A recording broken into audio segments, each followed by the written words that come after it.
Hey everyone, and welcome. Today we're going to be talking about season 2 of the show Euphoria. Fun fact, Zendaya not only stars in this show, but she is also an executive producer on this show.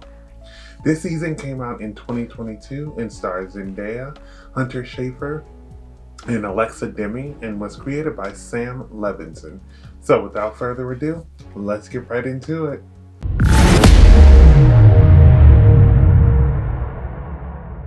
Season 2 of Euphoria sees us reunited with these high schoolers who are trying to navigate through the different obstacles of life. Season 1 of Euphoria was so good, and I couldn't wait to see season 2.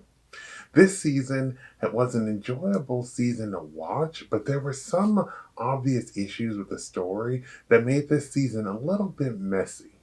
Let's start with the most obvious, which is where was Kat's storyline? Like, Homegirl had this whole storyline in season 1 where she was learning to be more confident, and that was just thrown out this season.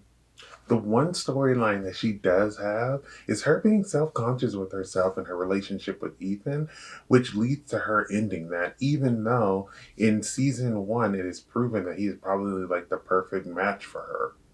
I hated how her character became a background character, but even more, I hate these storylines where a character who is not as skinny as the other main characters has this storyline that they're just unhappy because of their weight.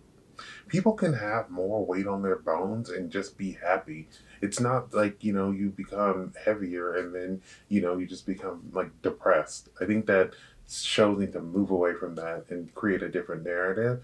And I think that, Kat deserved an actual storyline compared to whatever this was that she got this season. I hated Maddie the last season, but in this season, I actually really started to enjoy her character development. We see her at first trying to get back with Nate, and then she slowly finds out that he is sleeping with her best friend. Alexa Demie did a great job showing how Maddie was hurt by the betrayal, but she's still a bad bitch. I love how she's finally got her chance to beat up Cassie in the end because Cassie deserved every bit of that last part and that ass whooping. It was interesting how Minka Kelly's character was someone who Maddie looked up to and was kind of like a mentor giving advice. I feel like Maddie really needs someone to tell her to look at how she's been going about things and tell her that things will change as you get older. One thing though is that Mika's character has a hidden camera in her house that was never really addressed, which made me a little upset because it's shown but never mentioned or discussed. And I get like sometimes you're trying to tease something and it might be brought up later, but it was shown in like kind of like the middle of the season, and then we never really see Maddie over her house again. I would have loved for them to talk about it a little bit more, maybe in this season, maybe from like Minka's perspective, and then maybe, it could have been something that, was found out a little bit more in the next season. But the way that they brought it up in this season is that, there's a shot in which you can see that there's a camera, especially like a hidden camera there. But then they never really like talk about it again. So kind of just leaves you kind of irritated that, it was brought up, but never really discussed. Sydney Sweeney did such a good job this season, making me hate Cassie. I actually liked her last season, but in this season, she was just awful. I was waiting for her to get her butt beat after being so disrespectful, and I'm so glad that Maddie was the one to do it. She is so dumb, and she's dating Nate, who is a hot piece of garbage. After season 1, I was dying to get more Lexi content, and I'm glad that we did. This season, we see how Lexi is an observer, and she took in everything that she observed and poured it into her play. Lexi's play was one of my favorite things of the season, and let me just say, Ethan was a standout performer, taking on multiple roles. Even more, I love how in this play we learn more about Lexi's past with Rue, but also how she has viewed her relationships with her sister, her friends, and her parents.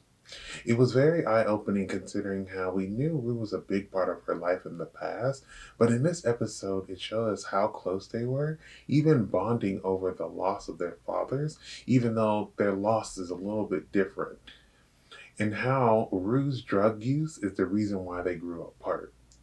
We also learn how sometimes instead of helping, Rue, she chose to ignore the drug use because she wanted to, preserve their friendship and not come off like a narc. I love how we got to see more of Fez's drug running and how much he took care of business and family. I love how after Nate threatened him and his friends the last season, he got his payback and whooped that ass. I also was loving Fexy and always was rooting for them and was looking forward to more scenes with them together. He gets shot in the end, which is sad, and I hope that he's okay because I definitely want to see more of Fez, but also more of Fexy. Astro proves in this season that he trusts nobody but his big brother Fez. Ashtray is the definition of a ride or die because he was not letting anyone slip up. I'm sad in the end that he took the die in ride or die literally when he went up against the police. But shout out to Faye for coming in clutch in the last minute to at least give them a warning. At this point, I don't even root for Rue anymore because she is an absolute mess and has lost her damn mind. She is hurting, but also hurting everyone else around her. Her mom is like super oblivious the first couple of episodes, and I'm like, you can't notice that this girl is clearly out of her mind. She's all over here on the phone talking about Rue is doing so well. Rue is not doing well. Rue is doing awful. Also, I feel bad for Gia because that girl is about to be getting some years of therapy from dealing with Rue and all of the drama that has sprung up from this. There was a storyline this season where Rue borrowed some drugs to sell them from this drug dealer named Lori, but didn't sell them, which seemed like a big plot point of this season. But then it just kind of fizzled out without a conclusion or even a mention in like the last two episodes. Lori was scary and wasn't going to just let Rue just, take these drugs.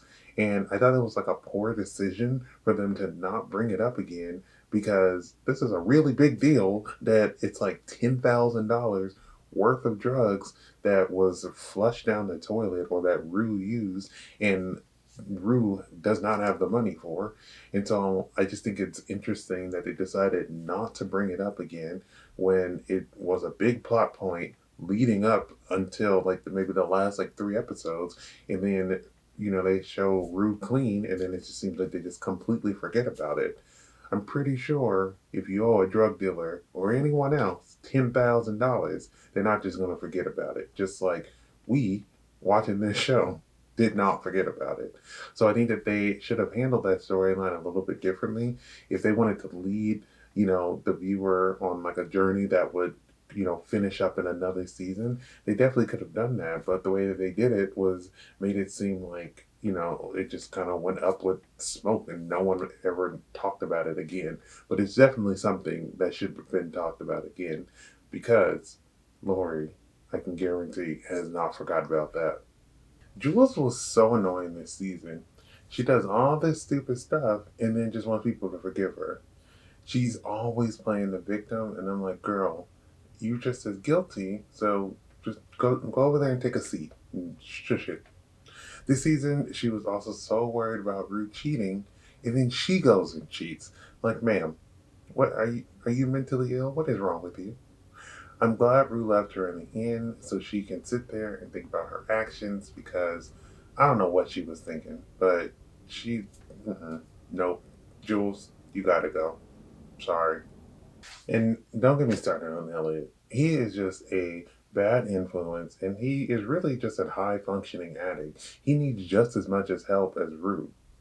But unpopular opinion, I did like his song in the finale that everyone hated because it was so long, but I really enjoyed it. Speaking of songs, the soundtrack in this show was great. I love not only the songs that they choose to incorporate into the show's background, but also the ones that, are performed by Labyrinth. And I was glad that we got a new collab with him and Zendaya, but we also got one with Dominic Fike and Zendaya. So I'm really glad, one, that we get all this great music, but two, how we are getting more Zendaya songs because let me just say, that girl can sing, and I love hearing her voice. I want more songs from her. Keep them coming. Nate and Cal also are both trash, no matter how much character redemption you try to push onto them. I wish them nothing but the worst. There were two things in this season that I would say were my favorite. The first is the first episode in which we get to learn about Fez's grandma. She was a badass and didn't take crap from anyone and raised not only him but also Ashtray until her health took a negative turn. She is the reason why Fez is like how he is in the show, and she even showed him some tricks, of the trade. The other thing I thought that was great was when we get this episode, or it's like part of an episode with young Cal and Derek. It was like a short movie, and I was so invested into the story and kind of forgot for just a second that Cal would turn out to be an awful human being. It was interesting to see how his life was about to be completely different until he found out that he was having kids. It also kind of seemed like his wife planned on getting pregnant and had a feeling that he had feelings for Derek and she was just, trying to ruin things. Cal still sucks, but in this moment, it was a great moment where, that scene of them dancing together, it was just perfect. And then you remember that it's actually Cal, and you're like, okay. But just isolate that scene. It's a nice little short story. Just cut it out of the show. There you go. It was great. Euphoria kept me interested enough to keep watching and, to be excited about new episodes. I will say, however, that it seems like they were having a hard time juggling all these different storylines and left a lot of unanswered questions. The acting, however, was great this season, and the soundtrack is always on point. With that being said, I do suggest that you watch Euphoria, but just don't be surprised if the story leaves you annoyed with a lot of questions. Thank you for watching my video. I would love to hear your thoughts down below in the comments. If you have not subscribed, please do so you can keep up to date with more of my videos. But besides that, everyone stay safe, have fun, and goodbye.